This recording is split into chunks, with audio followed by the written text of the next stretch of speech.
One of the girls, when I first started, said, if you last the week, you'll be here all your life. Don't think so. Here I am, 40 years later. I was a third generation lightkeeper, along with my two elder brothers. The first to join the Lighthouse service was my grandfather, Murdo Sutherland, a stonemason from Rosemarkie on the Black Isle. He did most of his training at Elsa Craig and was appointed assistant lightkeeper at the Milliken Tower in 1904. So with me being the last keeper at the Milliken Tower, when it went automatic in 1996, our family lighthouse year started and ended at the Milliken Tower. Our son John was born in the Isle of Man in August 1968. He's always said that if the lighthouses were still taking keepers, he would have joined the lighthouse service too.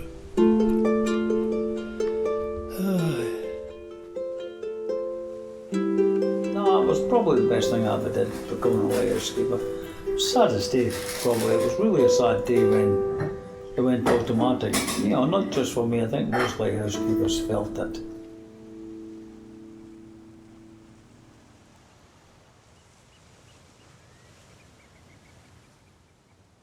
And it was you were in with many cultures.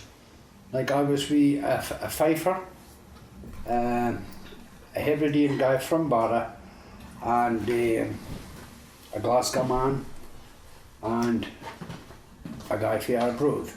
So it was all different cultures. So you the East Coast, Glasgow. So you had to learn to adapt to their way of thinking as well as cooking. And you learn to put up with folks' idiosyncrasies and bad habits. But generally, you have to learn to get on with people. I've been with people that I absolutely hated and could not stand, but you just had to make a semblance of humanity and liking them. You were always, you had a hobby, you tie fishing flies, make model boats, gardening when you were at Cape Wrath, and there were a lot of men who did things like Billy Rosie, who made and iced wedding cakes. There were some beautiful things came out of it. Some of the keepers, model boats, things like that, boats and bottles. We had one keeper at Sunbury Head. He made the most beautiful trawlers from no plans or anything, just literally from a piece of wood, and they just gave them away. But it was always the idea to go out to the rock with more than you could achieve, so you never got bored.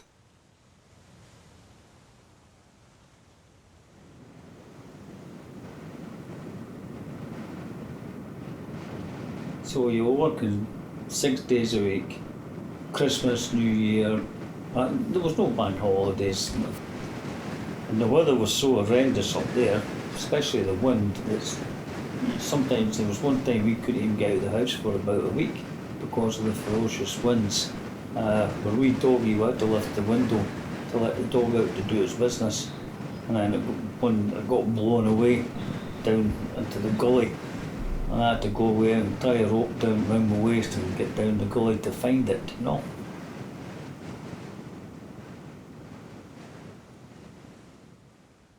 When I was a kid, when the technicians came round doing the maintenance, it was a time of, shall we say, information.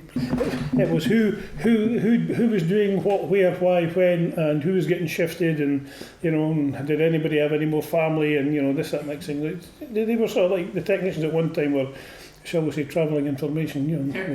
They kept everybody. Some was at gossip, and some wasn't. Gossip was, just general conversation. But no, it was good. We were living at one lighthouse, and he was working at another lighthouse. You worked on the lighthouse yourself as well, didn't you? Holborn Head, just for a little while. Well, it was about 2 years, and then Alan. The magazine, the newspaper first start off with, it was the Daily Record, and they wanted to do a story on us because not only did they find out that we were a married couple working at the lighthouses, which was unusual, but then they found out that we were the only married couple in all the world that were not only lighthouse keepers, but we worked at 2 different lighthouses. At that time, Betty Hamilton, who was my supervisor, was the only woman in anything other than the clerk S typist grade. During my time, and there was no women in any of the other branches of the service. Oh, it's different now. There's women deck officers and there's women technicians. So there certainly was a glass ceiling.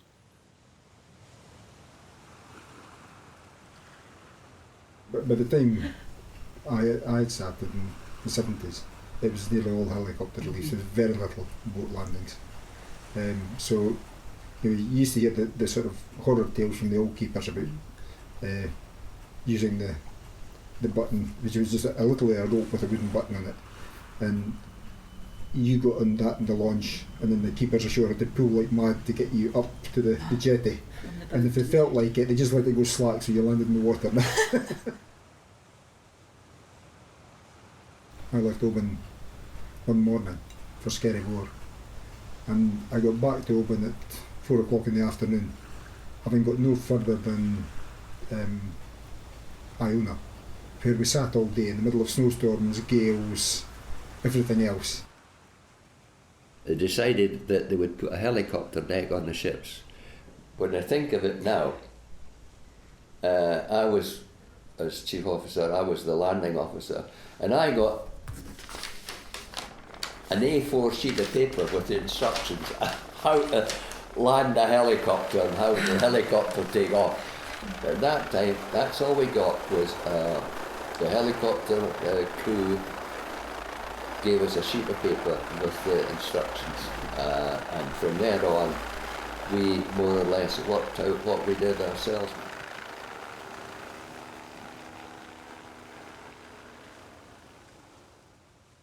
Sulskerry, the normal relief was done in a gully that you went into with a boat, and again you had to pay attention to what you were told, because the sea going back and forth used to take the boat back and forth, so you had to watch the ropes and that.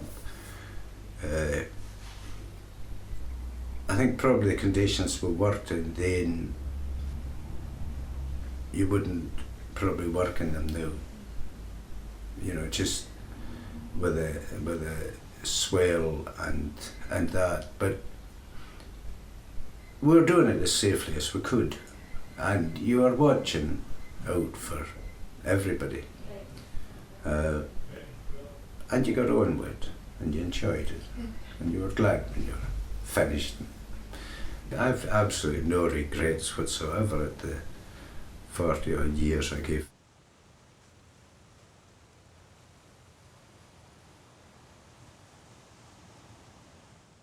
And it was Captain Fraser who was the captain in those days.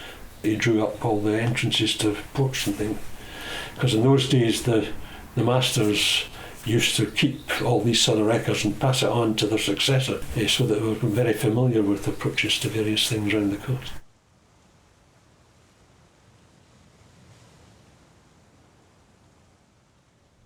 The men were allowed one phone call home, and that was a radio telephone call from the likes of Skerry, which was relayed through American. And it was a 10-minute call away. It used to be quite amusing, because you knew that certain keepers in the radio room where they transferred the call, some would switch the speaker off, but there were some who used to sit and listen. So you used to do odd things, like occasionally say that you'd had a really nice win on the pools or something, and see how long it took to come back then through the system. I mean, by that time I was settling into the life in the lighthouses anyway, you know, so it was fine. But then Jim was away a month on the Bell Rock, and then he was home a month. And because she used to get excited, I stopped telling them the night he was coming home because I would never have got to bed, never have got to sleep. So I never told them because it was always about midnight, you know, before the time they got home in the car. Yeah, but then there was lighthouse keepers came and went, so there was sometimes other, like my best pal June Hunter, she got moved, or we got moved, I was broken hearted. Christine was my best pal and Moira was Katrina's pal. They got moved, you know, it was the whole thing that you made friends and then they all had to, you know, they went away and then you kind of lost touch with people and it was quite, then you had to meet new people at schools and stuff. We went up to Muckleflugga, this was great. Do you know what we used to do as kids? Do you know what, you wouldn't do it now. We were this height. I don't know, Katrina would have been about 8, I would be 7 and you would be wee. We'd actually play in a rowing boat in the sea while they were busy helping. Mum and Dad would be helping our aunt and uncle with the croft and doing all the bits, and we would actually be in the sea playing in a boat. And I don't think any of us could swim, could we? We used to you think now? Well, you bed out your wife's road. Basically, it was a different time then. The wives stayed at home and the men, we maybe did the grass, but we did very little to help in the house.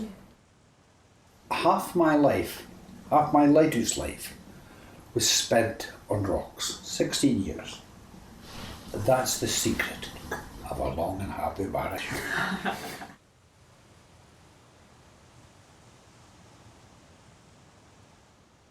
I've just remembered actually the annual inspection. The superintendent would have white gloves on. He'd go around the station, but also your house, and he'd come in and he'd go, and you'd be fined. Yeah. Maybe only pence, but you were fined if it was dirty. Can you imagine that? Yeah. Everything had to be absolutely spot on. But it was very interesting being the wife on shore when the men were away, because there was a similar pecking order for the women on shore as with the men. On a relieving station there was first principal, second principal, and then the assistant keepers, of which there were 4. The NLB were very good. They made sure that you would get magazines and so on, and they went to the first principal's wife and then they went to the second principal's wife, and by the time I got them all the interesting bits were cut out. But in the days when they had the shops that travelled, you know, the vans that came, and it was always the principal's wife had to be served first, then the first assistant's wife, and then Muggins was at the end of the queue. The lighthouse service was stricter than the army. I mean, we had just got, Hazel had no experience, I didn't, and when we got to Storehead, the only way you can get your food was by local grocery van. And the van would come up on a Thursday night, and the first Thursday the van arrived, because we were on the low floor, we saw the van through the window coming into the courtyard. So Hazel went on the van and got what she required for the house, and then about half an hour later there was at the door, and this was the head principal lighthouse keeper. Mr. Both, your wife went on the van tonight. I went, yeah, to get the messages. He says, well, you are the junior at this station, your wife's the junior lady, my wife goes on the van before your wife. I said, really? It's just the knowledge that I think that you're not there simply to make a profit, you're there to provide something that is worthwhile. It saves lives and property, and it's respected, and it's not just a question of doing the job. It's a bit like a nurse, where you do the job because you know that it's vital for the safety of others. I was 20. I'd just turned 20. When the Stones came along, that really got me. And I can remember somebody showing me a copy of the New Musical Express, and they said, look at this is this new group. And of course they were there with all the long hair, and we all wanted to have long hair, but I couldn't. Could you not have long hair in here? No, you had to have a presentable image. I became a commissioner in 1997 when I was appointed Solicitor General. There was no connection with the Lighthouse Board in my own family. However, my wife, there were lighthouse keepers in her family. She phoned her aunt. She and her brother worked a croft up in Easter Ross. She said that Cullen had become Solicitor General for Scotland, and said, well, he's now a member of the government. Oh, right. And he'll have to go to London. Oh dear, that's terrible if he has to go to London, And then said, and of course he becomes a commissioner of the Northern Lighthouse Board. How wonderful, a commissioner of the Northern Lighthouse Board. But when I started, it was the ladies' trip, and you would have to assemble at Leith Docks 8 o'clock in the morning for tides. You would go up the gangplank and there would be a steward all decked out, silver tray with gin and tonic, vodka, a blinie, would you like? And there would be one beside him that would have bacon rolls. Line the stomach before you get started on the drinks. We went to the Bell Rock. It was a lovely, cracking summer's day, and then, about 12 o'clock there'd be assemble in the Commissioner's Lounge for dinner, all set out with silver service. The only problem was I was sitting opposite a porthole that was looking at the Bell Rock. It was going like this, up and down. Many's a time that ship came in about 6 o'clock into Granton or Leith, and people would be coming off on their hands and knees because they were absolutely hullet.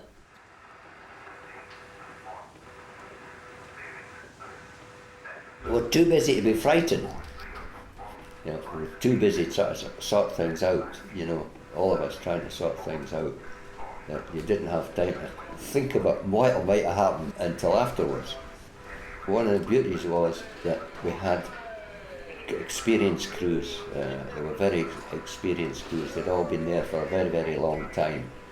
And everybody knew their job. Very seldom did you have to say to someone, do this or do that, When things happened, they all knew what to do right away.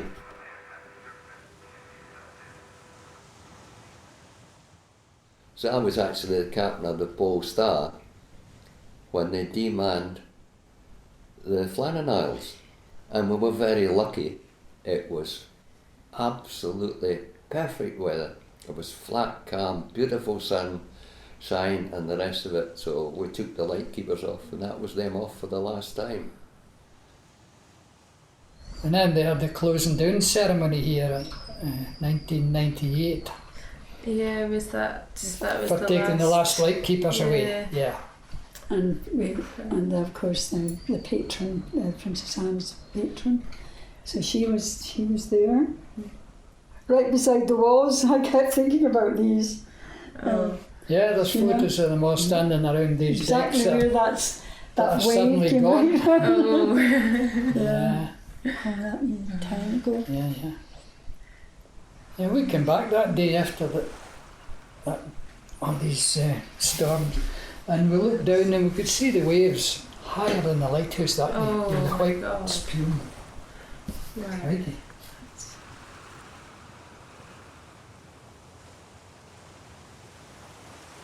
It's fantastic. And when you see somewhere like Skerry Moor and the Bell Rock, how did they do it?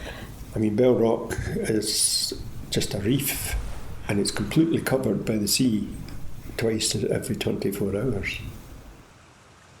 When you saw the work that the Stevensons did on them, the Light of the Bell, the Chickens, Jahartach, Skerry Moor, the beautiful bits of work sort of thing. And it was actually almost an honour to use them.